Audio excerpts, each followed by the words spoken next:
up, ladies and gentlemen, boys and girls? Welcome to the Greyt podcast, episode 61. On today's episode, we're going to be starting our conference previews for the 2025 college football season, and we're going to start today with the ACC. Now, here's how we're going to do this, okay? I'm going to go over what I had last season. We'll talk about how good or bad I did on specific categories. And then I will go into what my new prediction is for next season.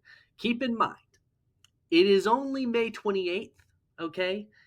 And these will obviously, by the time I'm done with these four, because I do one episode a week, it'll be probably mid to late June. It'll probably be like mid-June. So just so you know, I might, if my opinion changes drastically, I will do this again once August comes around, okay? But this is how I feel as of right now. We're going to start with the ACC today, so let's just get into it, shall we? So here are the categories. Worst team, most disappointing, most surprising, dark horse, and that's dark horse as far as a team who is a dark horse to win the ACC. Championship game and conference champ. Okay? So let's get into it. Worst team. Last year, I had the Stanford Cardinals as the worst team in the ACC. Oops, I looked up the wrong thing. I was just about to look up the standings I'm pretty sure I was right on that. I'm pretty sure Stanford was the worst. Let's see.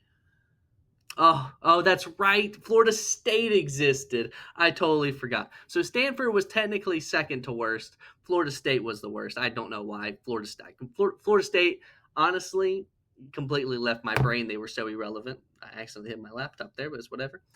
So I was off, but I was kind of right. Let's just be honest. At least I didn't pick a team at least I didn't say, oh, I think Louisville is going to be the worst team, and they were the fourth best team. But, and this year I'm going Stanford again. I think Florida State will be better than last season. I think they could at least make a bowl game this year.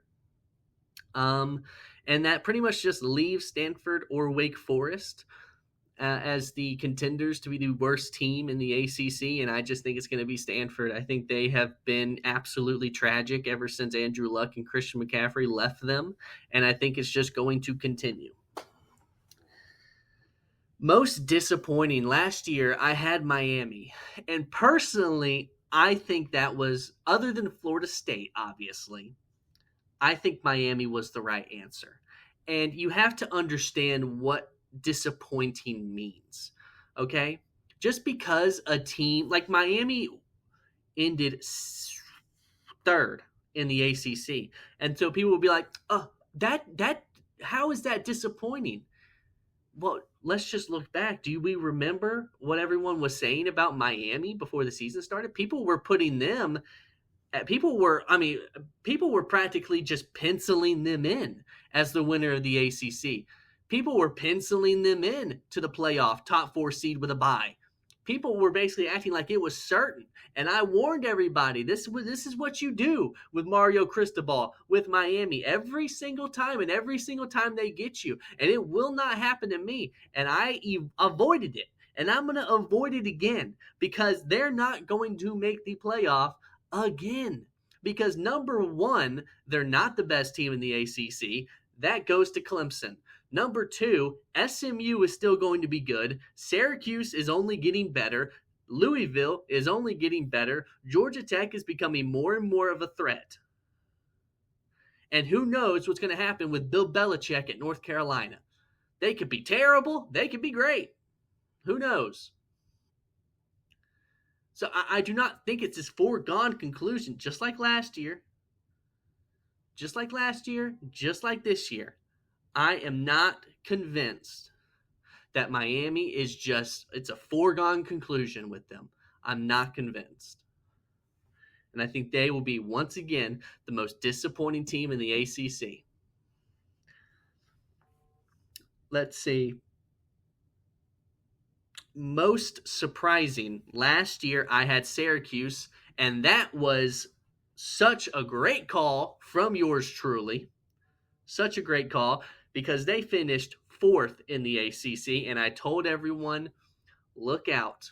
Look out for Fran Brown. He means business. Kyle McCord could have a come up at Syracuse. Both of those things happened.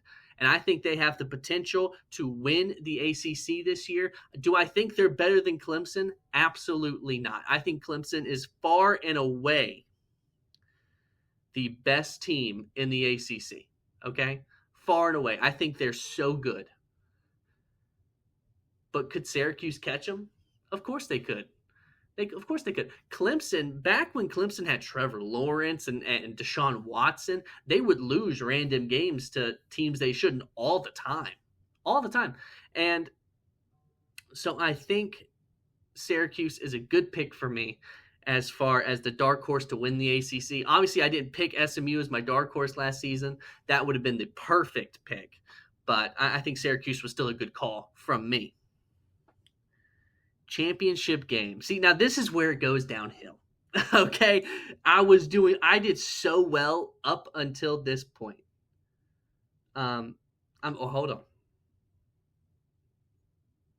I just realized I just completely went off the rails. I said my most surprising was Syracuse, which was correct, but then I didn't say who I had for this year. Sorry.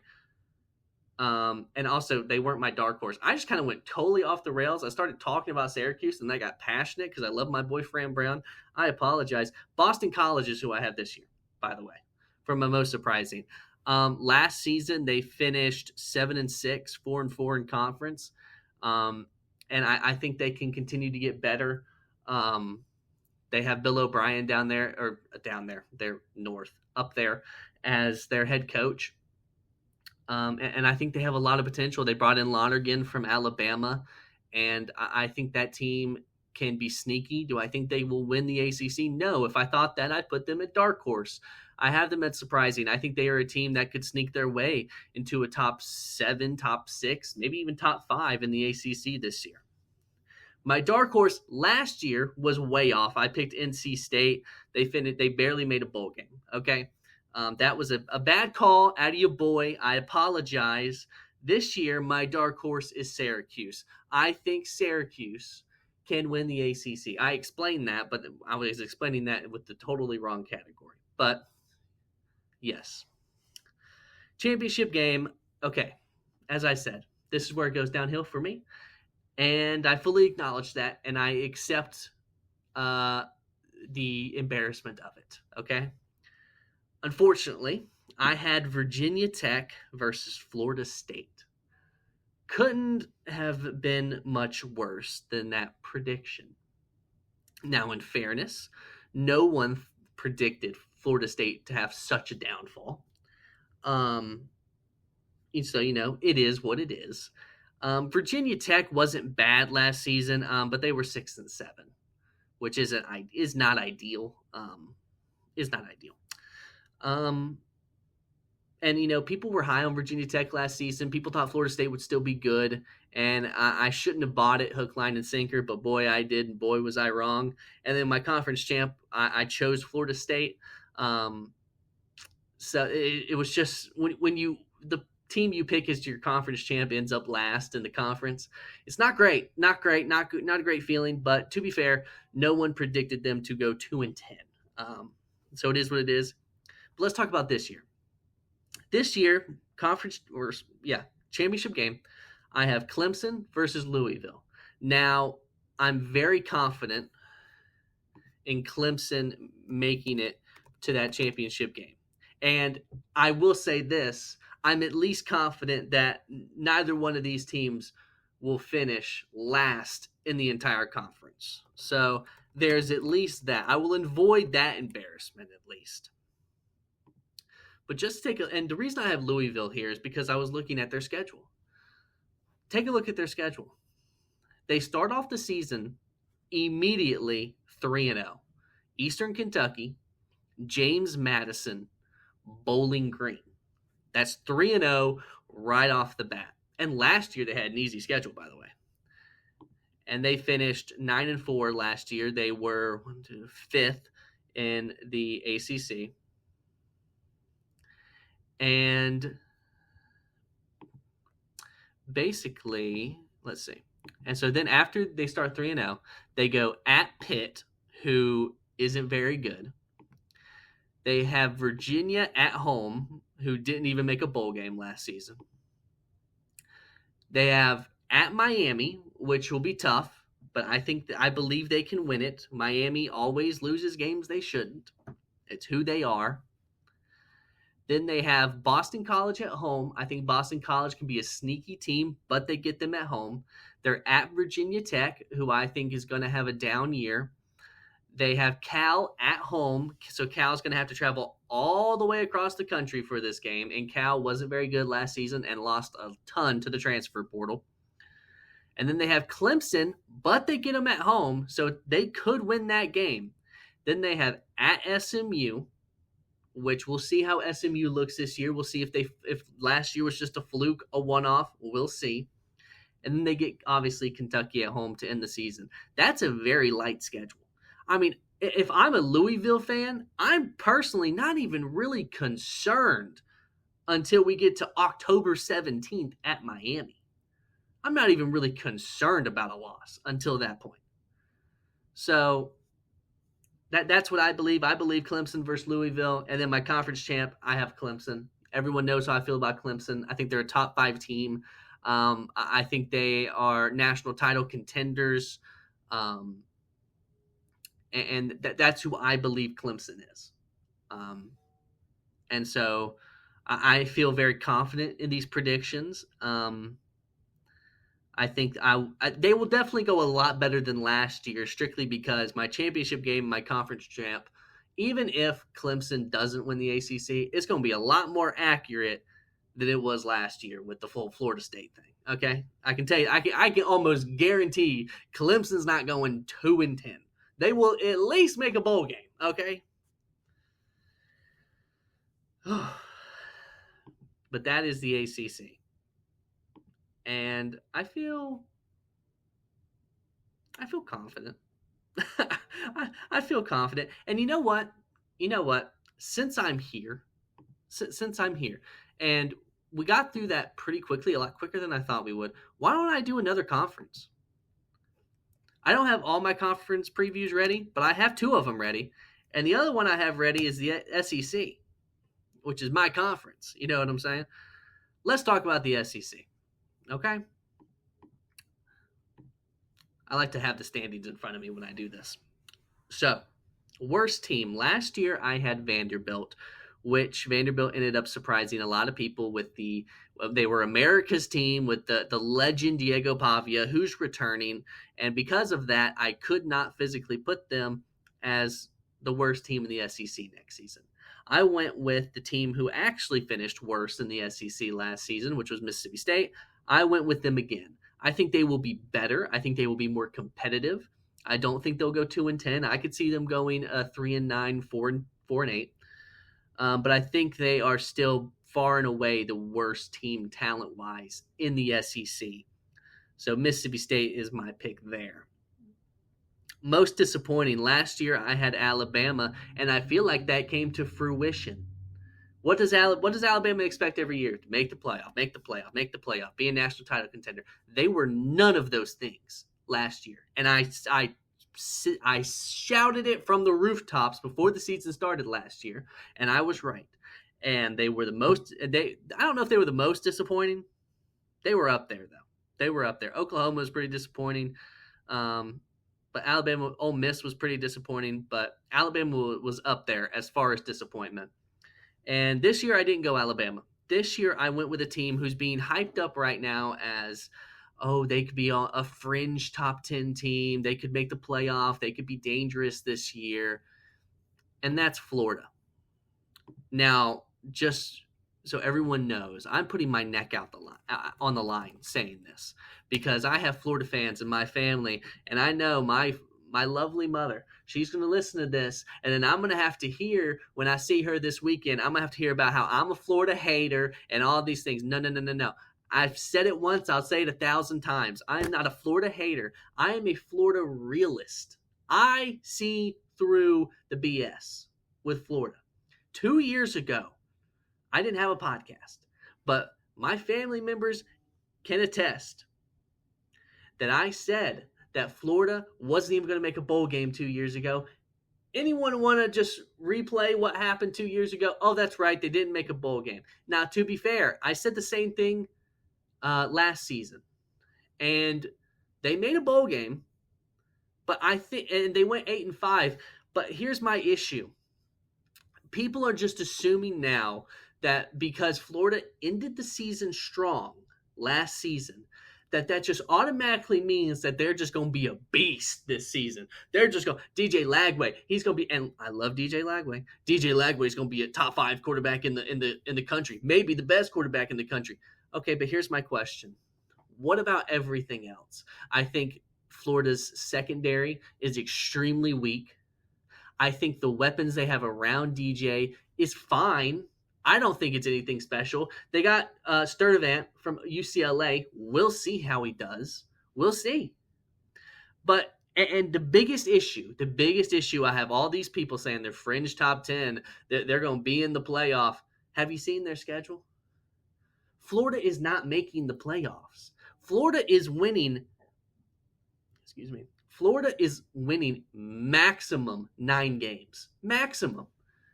They're going to have 3 losses minimum. They'll start off the season 2-0. They face LIU, whoever that is, and South Florida. So they'll start off 2-0. But they're going to, but then they have, look at this 4-game stretch. Look at this 4-game stretch. There is a bye in the middle of it. But in this 4-game stretch, listen to the opponents and also be aware 3 of these are on the road. At LSU, at Miami, home against Texas, at Texas A&M. Here's just a little news flash, Florida. You do not have better talent than 3 of those teams. And Texas A&M, it's debatable whether you have better talent or not. There is no shot you go 4-0 through that. I think at best it's 2-2. At best, you beat Miami, you beat Texas A&M, but you lose to LSU, and you're going to lose to Texas. That's just period. And I believe LSU could be legit. So I think you're losing to both of them, period. Especially at LSU. And you want to know a secondary problem with that? I think you could go 2-2 in that. Beat Miami, beat Texas A&M. Here's the issue. Both of those are also on the road. That's my issue. You're facing Carson Beck, who's very familiar with Florida. And you're facing the Texas A&M team who beat the crap out of you last year. So we'll see. After that, you get a reprieve with Mississippi State. You'll win that. But then you got to go to Jacksonville against Georgia. Good luck. And then we're not even done yet. We're not even done yet. Because guess what? After the bye you get before the Georgia game, okay, so you have that bye. Coming off the bye, you got to go to a neutral site game in Jacksonville to face Georgia. You got to go to Kentucky, and then you got to go to Ole Miss. We've already established Kentucky, for some reason, is really hard for SEC teams to beat Kentucky at Kentucky. I mean, you saw how Georgia handled it. Okay, but I think you'll beat Kentucky. At Ole Miss is not fun. I think Ole Miss is going to be worse. I think you'll be a better team than Ole Miss. But it's going to be at Ole Miss late in the season. And then there's more, because after that, you play Tennessee late in the season. If I'm playing Tennessee, I want it to be early in the season. Early, not late. And then you get Florida State as your last game of the season. And who knows what they're going to be. Who knows? It's 50-50 what they are. This is not a schedule of a team who's going to make the playoff. It's not. It is a schedule of a team who's going to go 9-3 at best. At best. But I could see the same record they had last year. 8-4. I'm just being honest. I'm just being well. Technically, they were 8-5, but still, because of the bowl game. But you get my point. They were 7-5 last year. I could see 8-4 with a loss to LSU, Texas, Georgia, and one of those other three: Ole Miss, Texas A&M, Miami. I'm just saying. Look at the schedule. It's not that hard to understand. My most surprising, Oklahoma. I love the addition of John Mateer and Jaden Ott, period. That alone, we have to remember, and I don't think people realize this. Oklahoma was the fourth worst team in the SEC in the standings last season. They finished below Vanderbilt. They finished below Arkansas. They only finished above Mississippi State, Kentucky, and Auburn. Like, just be aware of that.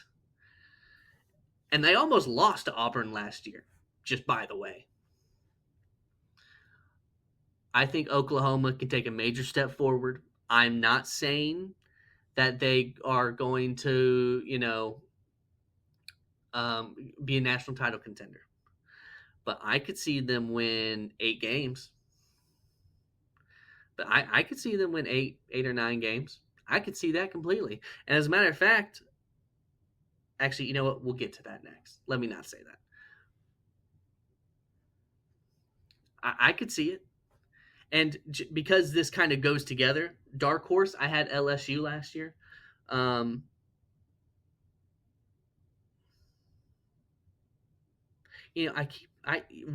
is it when it comes to most surprising and dark horse, my brain gets like jumbled. I didn't even say so. Most surprising last year, I had Texas A&M, which was all right. It was an all right pick, but whatever. So dark horse last year, I had LSU, which did not pan out. My dark horse this year is the same as my most surprising team, Oklahoma. I think because of how the SEC looks this year, I think Oklahoma could be sneaky. Could be very sneaky. If LSU doesn't pan out the way we want them to, if Gunnar Stockton really struggles with Georgia, if Arch Manning isn't as good as everyone thinks he is, if Ty Simpson isn't as good for Alabama as people want to think, if that happens, Oklahoma can find their way into the SEC championship game and win it. That's just the reality, because we know John Mateer is good. We know Jaden Ott is good. We know. It's just everything else around it that's going to have to come together. Championship game. I did very well with the SEC last year, which makes sense. It's my conference. Last year, championship game, I had Georgia, Texas, and that was right on the money. And I had Georgia winning the conference right on the money. It's beautiful to see. This year, slight difference, but mostly kind of the same. So I still have Georgia winning the conference, which I'll get to. Conference championship game, I have Georgia versus LSU. We know how I feel about LSU. I have shouted from the rooftops about LSU. So it feels only right to put them in the championship game against my Georgia Bulldogs. I think this LSU team is a national title contender. That's how I truly feel. I think they are a top 5 team talent-wise. It's just about coaching and can they bring it all together when it matters most. And I believe that they can. Now, when it comes to Georgia, everyone, I have heard, it's driving me insane. I've heard all the doubts people have about Georgia, and a lot of it involves around Gunnar Stockton. And I just can't believe the hypocrisy of people. Everyone wants to sit here and tell me that you want to doubt Georgia because of Gunnar Stockton. That's fine by itself. But then when you take into account that everyone wants to give Texas, everyone just wants to assume Arch Manning is going to just be a stud because he put up stats against Louisiana Monroe and Mississippi State, who was 2-10. Are you kidding me? Let's not forget when Arch Manning came into the game against Georgia, he looked scared. He looked garbo. So let's just not assume that Arch Manning is just the second coming, okay? Let's just calm down on that. Everyone just assumes Ty Simpson's going to be great with Alabama. Why? What proof do you have that Ty Simpson is going to be good? Gunnar Stockton has actually at least played in half of an SEC championship game where he came back to beat Texas, by the way, and he played in the playoff game, and he was not the reason Georgia lost. Like, what are we talking about? Like, what are we talking about? Ole Miss, new quarterback. Everyone just wants to assume, oh, they'll be fine. They'll be fine. Ohio State, new quarterback, and everyone's like, oh, Ohio State, they'll be fine. Julian saying he's obviously a stud. Based off what? Based off what? If you want to doubt Georgia because of Gunnar Stockton, that is fine. That is fine. But you also have to then doubt these other teams. Okay? Your Ohio States, your Texas, your Alabama, your Ole Miss. You're Oregon. Oregon's getting a new quarterback. You have to doubt them too. But no, people just want to talk about Georgia and how, oh my God, I don't know. Gunnar Stockton, I don't know about him. But Ty Simpson, he's going to be great. Arch Manning, you know he's a Manning, right? It just drives me insane. It drives me insane. It drives me insane, as you can clearly tell. But that is my SEC and ACC conference previews. I guess next episode I might as well do Big 10 and Big 12 together. So we'll do that. I hope everyone has an amazing Wednesday. I think it's Wednesday. Yes, it's Wednesday. I hope everyone has an amazing Wednesday, has an amazing day. And don't forget to go out there and be great.